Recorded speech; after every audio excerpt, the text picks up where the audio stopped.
video after natin magsali ng transmission fluid sa ating transmission bago umulan, malapit na umulan.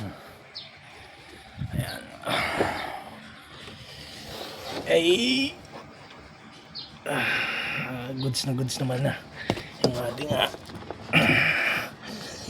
transmission crankcase cover. Walang tagas, walang leak, although marami na siyang bangas dahil hindi maiwasan sa biyahe, minsan nasasaldak or may sumasabit na bagay.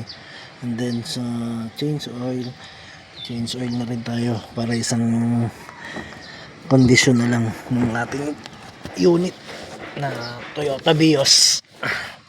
Yan, ang gamit nating langis is sea oil, Geo